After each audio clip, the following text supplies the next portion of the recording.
Assalamualaikum warahmatullahi wabarakatuh. Perkenalkan, nama saya Gebi Putri Lovita. Saya mahasiswa baru di Institut Agama Islam Negeri Kerinci dengan jurusan Manajemen Dakwah di Fakultas Usmuluddin Adab dan Dakwah. Baiklah, saya di sini akan menyelesaikan tugas saya dan menjelaskan tentang anatomi artikel empirik di karya ilmiah. Pertama-tama, artikel ilmiah adalah karya tulis yang diharap dan ditunggu-tunggu dan diterima oleh komunitas ilmiah. Artikel ilmiah umumnya adalah laporan hasil penelitian yang ditulis dan dipublikasikan dalam seminar maupun dalam jurnal ilmiah. Artikel ilmiah mengutamakan penyajian fakta-fakta yang dipaparkan secara singkat dan jelas. Oleh karena itu, artikel ilmiah harus sejelas dan sependek mungkin. Baiklah, secara singkat, artikel ilmiah dapat didefinisikan sebagai berikut. 1.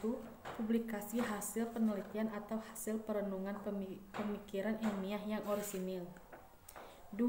Disajikan dalam bentuk pemaparan yang memungkinkan pembaca melakukan pengecekan kesimpulan, melakukan verifikasi, dan pengulangan eksperimen jika di dalam artikel menjelaskan tentang hasil suatu eksperimen. 3. Dimuat di jurnal ilmiah atau dokumen lain yang tersedia dalam komunitas ilmuwan. Ide-ide yang diajukan dalam artikel ilmiah harus disampaikan secara jelas dan logis. Perpindahan dari satu ide ke ide lain harus mengalir lancar. Ada pula anatomi artikel. Artikel ilmiah sebagai organisme memiliki anatomi yang khas. Artikel ilmiah memiliki struktur fisik dalam wujud internalnya. Secara terstruktur, anatomi artikel ilmiah sekurang-kurangnya memuat 1. Judul, 2. Baris kepemilikan, 3. Abstrak, 4. Pendahuluan, 5. Pemaparan dan diskusi, 6. Kesimpulan, 7. Daftar pustaka. Segala bentuk penyimpangan hanya akan membuka dan memperbesar peluang artikel tersebut ditolak di jurnal yang dilambarnya. 1. Pembuatan judul. Pesatnya kemajuan ilmu pengetahuan, teknologi, dan seni dengan volume informasi yang dapat dikatakan meluap setiap hari. Pembuatan judul yang harus benar-benar diperhitungkan oleh setiap penulis artikel ilmiah.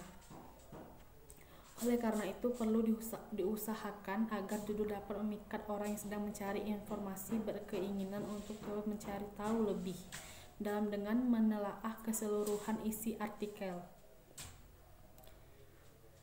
Menurut Day 1993 dan juga Rifai 2005, judul yang baik adalah judul yang sedikit menggunakan kata-kata, tetapi cukup menjelaskan isi paper. Ada pula abstrak. Tujuan abstrak adalah menyediakan informasi yang cukup agar pembaca dapat mengambil keputusan. Dia perlu membaca keseluruhan isi artikel atau tidak. Dengan demikian, abstrak membantu pembaca menerangkan secara ringkas. 1. Objek penelitian, 2. Tujuan, 3. Metode, 4. Hasil-hasil yang diperoleh, dan 5. Signifikansi atau nilai manfaat dari penelitian. Umumnya, abstrak untuk artikel disajikan dalam suatu paragraf dengan menggunakan tidak lebih dari 200 kata. Disertai dari laporan penelitian dapat dibuat seperti berikut. 1. Ada objek penelitian terdiri dari 1 paragraf. 2. Tujuan penelitian dan metode. 3. Hasil-hasil yang diperoleh. 4. Signifikasi. Biasanya mereka memilih pembaca artikel-artikel yang berkaitan langsung dengan penelitian yang sedang mereka kerjakan, yaitu ada pendahuluan. Bagian pendahuluan adalah pintu penting ketiga setelah judul dan abstrak, yang diorganisasikan untuk berpindah dari informasi yang bersifat umum ke informasi spesifik. Merelakan waktu sebagai investasi untuk membaca artikel yang ditawarkan oleh penulis memang seringkali tidak mudah di dalam menulis pendahuluan. Oleh karena itu, sebagai jembatan perlu diperhatikan saran-saran berikut ini. 1. Cari antara 5-15 artikel yang dapat digunakan sebagai latar belakang dari penelitian yang hendak dilakukan. 2. Lakukan review terhadap masing-masing artikel tersebut. 3. Cari orang yang mengerjakan bidang yang sama untuk memberikan kritik terhadap artikel yang Anda tulis.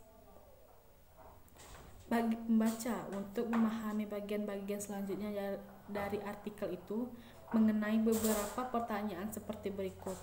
1. Mengapa sebuah penelitian, pemikiran, atau penulisan harus dilakukan? Ada pula 2. Sampai di mana pemahaman para ahli di bidang yang sedang ditulis itu? Dan ada pula 3. Apa masalah yang masih muncul hingga pemahaman yang ada saat ini? Apa proporsi ilmiahnya? Biasanya jika tulisan ilmiah tidak menampilkan proposisi ilmiah atau hipotesis, sering dikatakan oleh para ahli sebagai tulisan tanpa motivasi.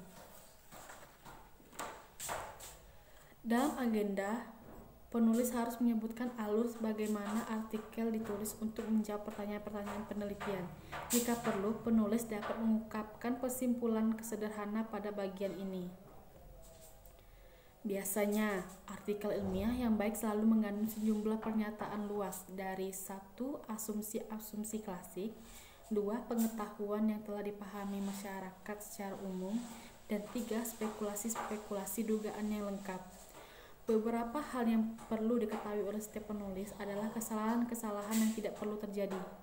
Berikut ini dipaparkan beberapa cara penulisan yang dirasakan tidak efektif sehingga perlu sekali untuk dihindari ditulis di bagian pembuka suatu pendahuluan. Ada pula 1. Membuat pernyataan yang sudah umum diketahui orang atau pernyataan yang bersifat common sense. 2. Membuat cerita atau kisah yang menceritakan asal-usul objek penelitian atau bagian dari objek. 3. Membuat definisi. A. Definisi. Membuat definisi adalah pengetahuan atau keterampilan dasar yang diperlukan oleh seseorang baik dalam dunia kehidupan ilmiah atau kehidupan sehari-hari. Definisi adalah keterangan yang memuat uraian atau penjelasan tentang makna suatu kata atau istilah ungkapan. Dan dengan disebut sifat pembedanya, maka sesuatu yang dimaksud dengan jelas cakupan maknanya telah diketahui jenis atau kelompok yang diwakili dengan kata, istilah, atau ungkapan itu. Ada pula B. Klasifikasi. Klasifikasi adalah pengelompokan sesuatu yang sama dan pemisahan sesuatu yang berbeda dari spesies atau jenisnya. Maka ada pula selain spesifikasi pemaparan. Dalam artikel ilmiah, bagian pemaparan adalah bagian yang merupakan tempat seorang penulis atau peneliti paling bebas menyatakan ekspresi.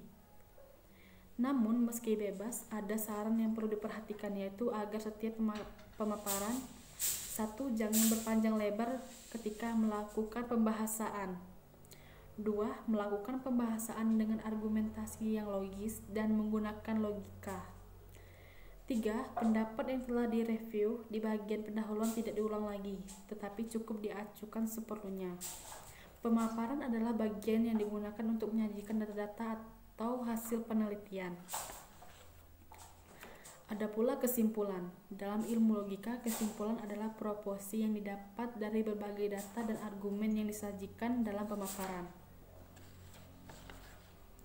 Selain itu, ada pula daftar pustaka dan bibliografi. Daftar pustaka atau bibliografi adalah suatu susunan daftar karya-karya pustaka yang diacu dalam penelitian atau secara sistematis dan komprehensif. Dan yang terakhir adalah penutup. Berdasarkan paparan di atas, para peneliti dan pemikir ilmiah dapat mempublikasikan karya-karya penelitian dan konsep-konsep pemikiran ilmiahnya dengan sangat meyakinkan. Artikel ilmiah dapat ditulis dengan baik, benar, runtut, dan memiliki tingkat keterbacaan tinggi apabila ditulis dengan tata turut yang runtut dan secara anatomis. Mengandung unsur-unsur yang lengkap. Kelengkapan unsur anatomi artikel ilmiah adalah 1. Judul, 2. Baris kepemilikan, 3. Abstrak, 4. Pendahuluan, 5. Pemaparan, 6. Kesimpulan, dan 7. Daftar pustaka. Sulit menjamin keterbacaan apabila unsur-unsur anatomi tidak lengkap atau tidak runtun dan di dalamnya tidak terdapat definisi serta klasifikasi yang jelas terhadap istilah-istilah yang digunakannya.